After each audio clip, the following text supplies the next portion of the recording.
Welcome back to my channel G-Learn Chemistry. Before starting the video, I am requesting all of you please subscribe my channel, like, comment and share. Today we will learn chemical equilibrium. This is a very important topic of physical chemistry. A system is said to be a chemical equilibrium when concentration does not change with time. हम लोग equilibrium में बहुत कितने type का होता है, mechanical, thermal, chemical. Mechanical कहने का मतलब सपोज एक लैडर रखा है वॉल से चिपक के, तो ये एस और टी के साथ, एस मीन्स डिस्टेंस और टाइम के साथ इसका क्या होगा, चेंज जीरो होगा। डायनामिक इक्विलिब्रियम सपोज करो एक ट्रेन 60 किलोमीटर पर आवर से चल रही है बट इसकी स्पीड नहीं चेंज हो रही है, speed change in speed is zero, तो उसको क्या बोलेंगे हम लोग, डायनामिक इक्विलिब्रियम बोलेंगे।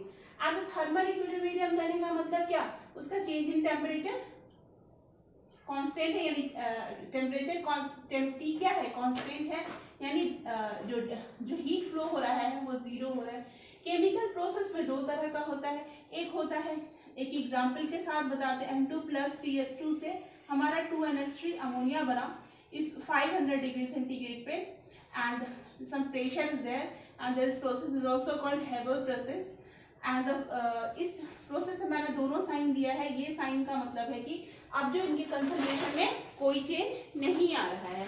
फिजिकल प्रोसेस ऐसा प्रोसेस होता है जिसमें क्या होगा कि जैसे आप आइस है, आइस में आइस लिक्विड में है, लिक्विड से क्या हो गया, ये वाटर बन गया, आपने हीट किया इसको, दे क्या बन गया, तो उनके फिजिकल स्टेट में चेंज आता है। This is called to be the physical chemical equilibrium is a two type chemical process and the physical process. Now अब हम लोगों को अभी बट हमारा अभी कंसर्न टॉपिक क्या है, केमिकल इक्विलिब्रियम। हमको केमिकल इक्विलिब्रियम पढ़ना है। सपोज करो कोई रिएक्टेंट ए है और ए से बना बी। केमिकल इक्विलिब्रियम बहुत इजी टॉपिक है। अब this is scoring subject both in board exam, in JEE, in NEET. A से बी बना एट टाइम t बराबर 0 पे इसका कंसंट्रेशन कहने का मतलब मोलरिटी भी हो सकता है, मोलरिटी भी, कंसंट्रेशन इसका क्या हो गया, 1 मोल पर लीटर है, तो इससे एट टाइम फिर x, इनमें से x निकल के वो क्या बन गया, b बन गया। तो अब जब ये b कन्वर्ट हो गया, इसमें हम लोग ये ऐसे साइन का क्या मतलब होता है, रिवर्सिबल, और ऐसे साइन का मतलब क्या होता है, ए से बी बना इरिवर्सिबल। तो हमको साइन या क्वेश्चन में सब कुछ देखना होगा। तो क्या इक्विलिब्रियम कहने का मतलब प्रेशर, टेम्परेचर, टाइम के साथ चेंजिंग उसमें नहीं हो रही और कंसंट्रेशन में भी चेंज नहीं हो रहा। अब जब इक्विलिब्रियम अटेंड करेगा एट टाइम टी, तो बी का जो कंसंट्रेशन है, concentration of B does not change, और A का भी concentration of B and concentration of A is also does not change, इसका concentration में कोई change नहीं होगा, does not change।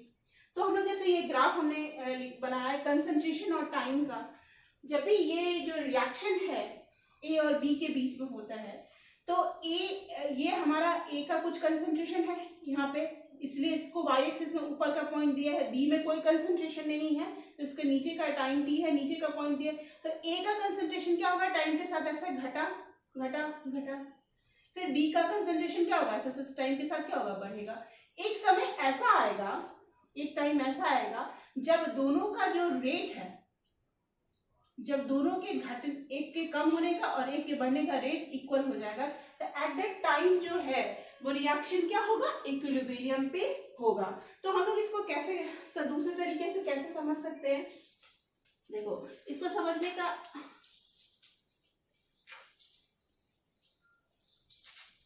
एक इजी तरीका क्या है कि ए से बी बना, तो इसको क्या लिख सकते हैं, dA/dt, मतलब ए से बी बनने का स्लोप समझ सकते हो ऐसा, rate change in A is equal to KF into concentration of A. Similarly B से जब ए बनेगा, सिमिलरली जब बी का जो कुछ पार्ट बी से होता है तो इसको क्या लिखते हैं, d B by d t, इसको क्या लिखेंगे, के बी इंटू बी, यानी के एफ मीन्स फॉरवर्ड रिएक्शन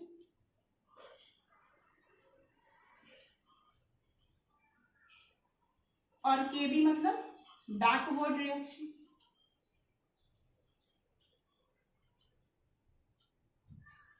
के बी मतलब बैकवर्ड रिएक्शन। और किसी टाइम टी में क्या हमने बताया कि एट टाइम टी ये जो रेट है d A by d t should be equal to d B by d t, यानी दोनों का रेट जो है ना ऐसा ऐसा, ये दोनों क्या होंगे, बराबर होंगे, तो that should be equal to d B by d t. या इसको आप माइनस साइन से, मतलब ए कम हो रहा है बी बढ़ रहा है, इसको प्लस से भी लिख सकते हो, मतलब वो नेचुरली ए क्या हो रहा है, कम हो रहा है, अंदर बी क्या हो रहा है, बढ़ रहा है। तो आप d A by d t क्या कर रहे हैं, d B by d t, इस टाइम में क्या होगा, रेट इक्वल, तो इसको हम लोग कैसे लिख सकते हैं, K F concentration of A is equal to K B into concentration of B.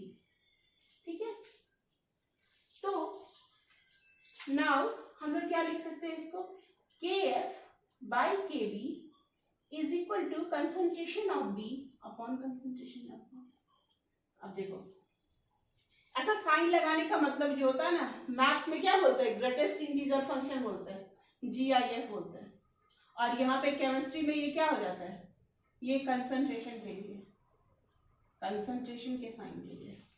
ठीक है, तो के एफ बाई के बी, अभी इसको हम लोग दो दो को ढोते चले, इसके लिए हम एक कांस्टेंट ले लेते हैं और उसको हम लोग के सी बोलते हैं।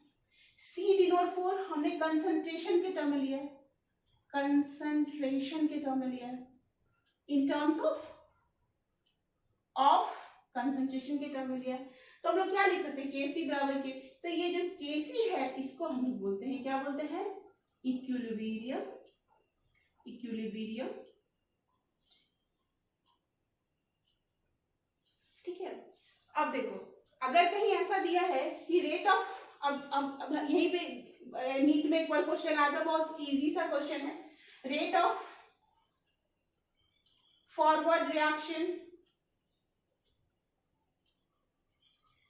is 100 and the rate of backward reaction is 10, तो इक्विलिब्रियम कांस्टेंट Kc क्या हो जाएगा, 100/10 यानी 10। ठीक है, तो ये तो हमने एक सिंपल सा एग्जाम्पल ए और बी लेके किया। अब हम लोग इसमें थोड़ा सा और आगे बढ़ते हैं कि किस किस चीजों पर डिपेंड करता है, क्या क्या होता है, ये सब पे देखते हैं। देखो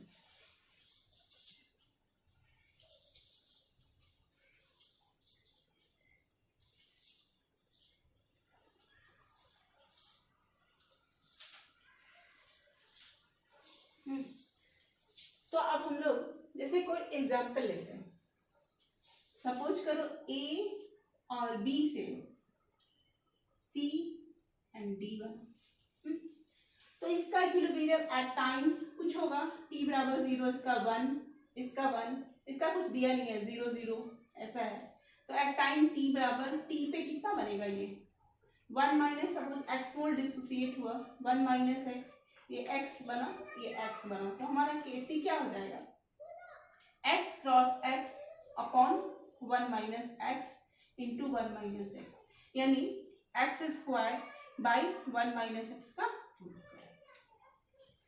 अब देखो ये तो हमारा आ गया इन टर्म्स ऑफ कंसंट्रेशन।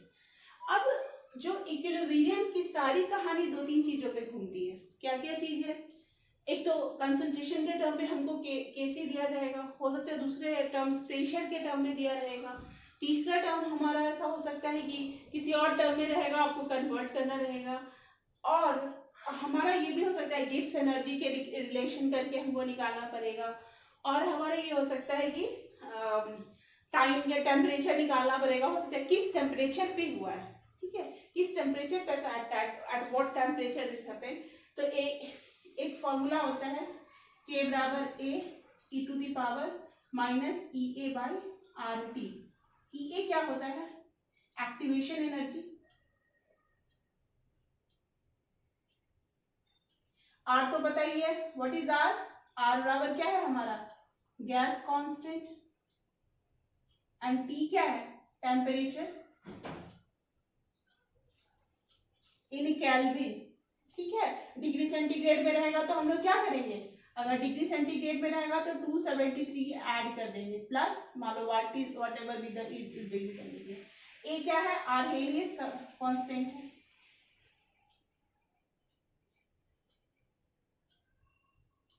ये तो पता ही है, रेट ऑफ द रिएक्शन।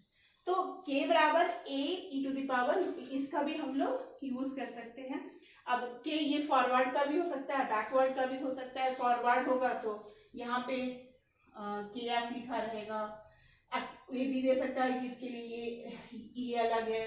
और R तो सबका, R का वैल्यू क्या होता है?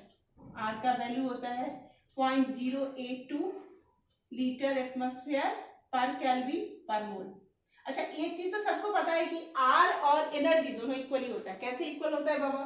तो हम लोगों ने क्या पढ़ा है, पीवी बराबर एनआरटी। इसको ना, ये आइडियल गैस इक्वेशन है, इसका आपको जहां कुछ ना समझ में आए, अगर होने वाला नहीं है हमसे क्वेश्चन, तो वहां पे इसको लगा के देखो, शायद हो जाए। तो पीवी बराबर पी क्या होता है? प्रेशर। वी क्या होता है? वॉल्यूम होता है ना, टेम्परेचर। अगर टी कांस्टेंट है, टी बराबर कांस्टेंट है, टेम्परेचर कांस्टेंट है, तो ये कैसे हो जाएगा? तो देखो, प्रेशर, प्रेशर क्या होता है? Force per unit area, force per unit area. Volume क्या होता है? एरिया इनटू थिकनेस टी, तो ए कैंसिल हो गया, force into displacement, F dot D क्या होता है? वर्क डन और एनर्जी। तो फॉर द कांस्टेंट टेम्परेचर या ये फॉर द गिवन टेम्परेचर, जो आर का वैल्यू है किस पर डिपेंड करेगा? एनर्जी पे। और आर को हम लोग 0.02 लीटर एटमॉस्फेयर पर केल्विन पर मोल, कैलोरी में क्या होता है? आर का वैल्यू 2 कैलोरी पर मोल, ऐसा लिख सकते हैं, पर केल्विन पर मोल। और उसी तरह ये में 8.3 भी लिख सकते हैं, जूल पर केल्विन पर मोल। सीजीएस सिस्टम में क्या होता है? ये सीजीएस सिस्टम में तो R इंटू 10⁻7 करके R करके करेंगे, तो वो उस तरह से हम लोग जो भी जैसा दिया रहेगा क्वेश्चन में, उसके हिसाब से हम लोग उसको चेंज करेंगे। तो ये चीज चेंजिंग आपको यूनिट एंड यूनिट किसका क्या होता है, किस टर्म में आपको निकालना है, ये आपको अच्छे से आना चाहिए। तो ये हमने कहा। अब इसको अच्छे से समझने के लिए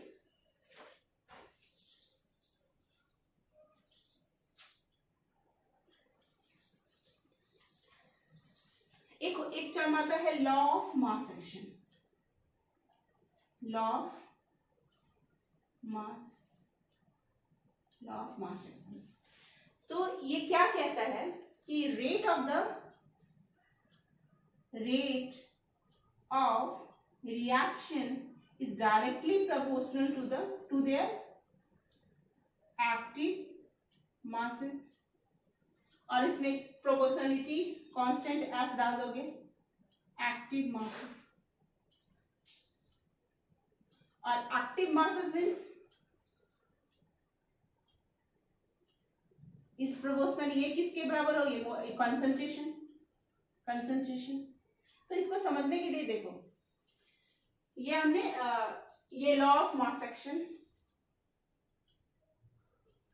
ठीक है। तो ये हमारा क्या कहता है? Rate of the reaction directly proportional to the active masses, और whatever be the power of the constituent, उसके पावर जो भी होगा, जो भी स्टोइकोमेट्रिक कोएफिशिएंट होगा, वो इसके क्या होगा? इसके पावर में रेंज कर जाएगा। मान लो n है तो n हो गया। ये हमारा क्या है? लॉ है। तो अब इस लॉ का यूज करके हम लोग फाइंड आउट करते हैं। जैसे अगर हमारा N1 A दिया है, N2 B दिया है, N3 C दिया है और N4 D दिया है, तो हम इसका केसी कैसे निकाल सकते हैं? C, concentration of C power N3, concentration of D power N4, concentration of A power N1, concentration of B power N2। अब देखो N1 और N2 N3 यार पॉजिटिव इंटीजर, N1 इंटीजर हाँ फ्रैक्शन भी हो सकता है but positive, N1 N2 N3 and N4 rational number भी होगा, इरेशनल नहीं होगा कभी भी। N1 N2 N3 N4 are positive. ठीक है, ये याद रखना, क्योंकि हम लोग मैथ्स भी साथ में पढ़ते तो केमिस्ट्री में मैथ्स को छोड़ नहीं सकते, फिजिक्स में भी मैथ्स को नहीं छोड़ सकते।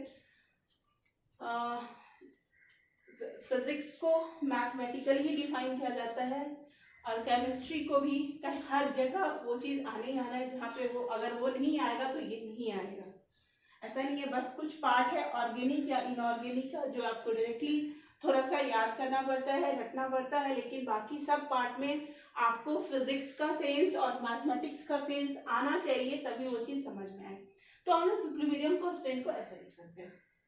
अब इसको हम लोग, ये हमारा केसी हो गया जब ये N1 N2 N3। कोई एग्जाम्पल लेके देखते हैं। जैसे हमने अमोनिया का एग्जाम्पल लिया था, N2 + 3H2, ये हमारा बना था 2NH3। तो इसका इक्विलिब्रियम कांस्टेंट केसी कैसे निकलेगा? कंसंट्रेशन ऑफ अमोनिया इसका square upon concentration of nitrogen into concentration of hydrogen का होल। तो इससे हमारा केसी इसका निकलेगा। इसके बाद हम लोगों को केपी देखना है। केपी मीन्स पार्शियल प्रेशर में इनका क्या रिलेशन है, ठीक है, ये हम लोग देखेंगे। और ये हमेशा इसमें डेल्टा एन को याद रखना। डेल्टा एन मीन्स क्या होता है? Changing number. इसमें टोटल नंबर ऑफ मोल्स कितने हैं? 3 + 1 4, इसमें 2, तो 2 - 4 यानी कितने हो गए? -2। तो ये हो गया इसके नंबर ऑफ मोल। अब हम लोग इसको केपी में देखते हैं, केपी में कैसे होता है। अब हम लोग केपी और केसी में रिएक्शन होता है कि व्हाट इज केपी? केपी हमारा क्या होता है कि पार्शियल प्रेशर। केपी मीन्स क्या हो गया? This is also not working. हाँ, केपी मीन्स क्या हो गया? हमारा पार्शियल प्रेशर के टर्म में इक्विलिब्रियम।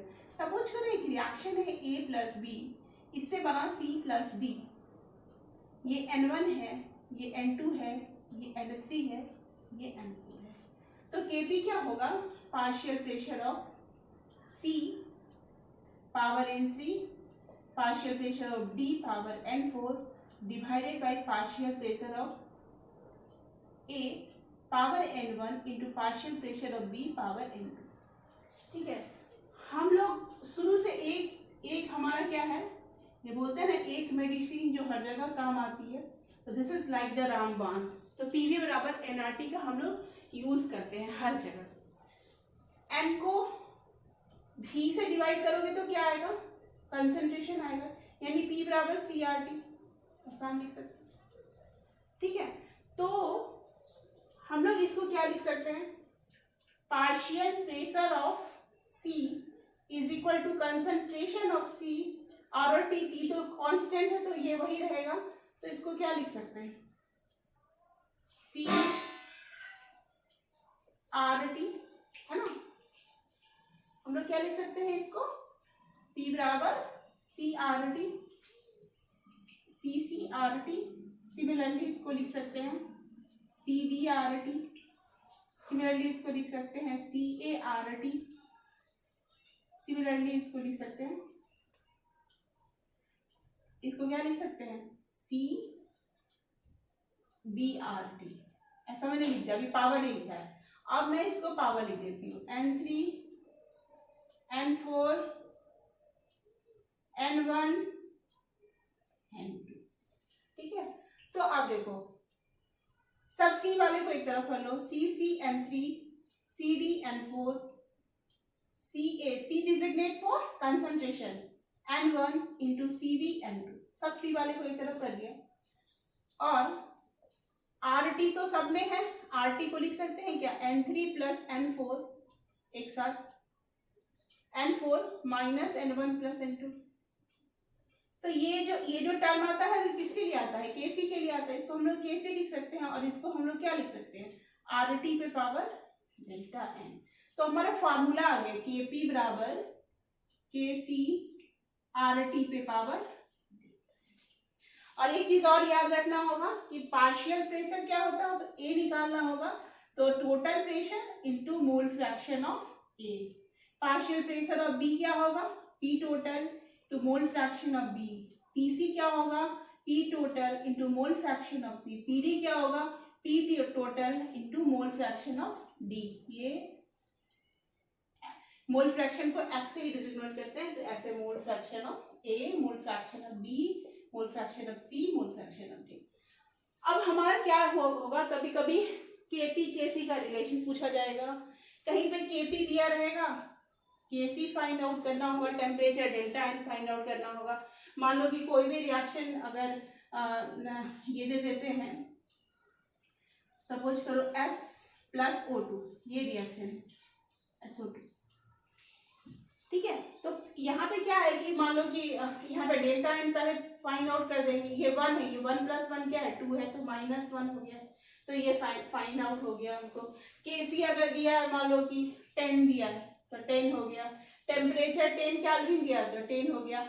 आर के डिफरेंट वैल्यू हमको पता है, तो जैसा भी यूनिट होगा उसके हिसाब से 0.082 लीटर एटमॉस्फेयर -1, तो हमारा केपी निकल जाए। तो जैसा क्वेश्चन दिया जाएगा उसके हिसाब से हम लोग करेंगे। नेक्स्ट क्लास में हम लोग इसके पूरे एमसीक्यू करेंगे एंड इसका गिब्स एनर्जी का यूज करके करेंगे। Thank you.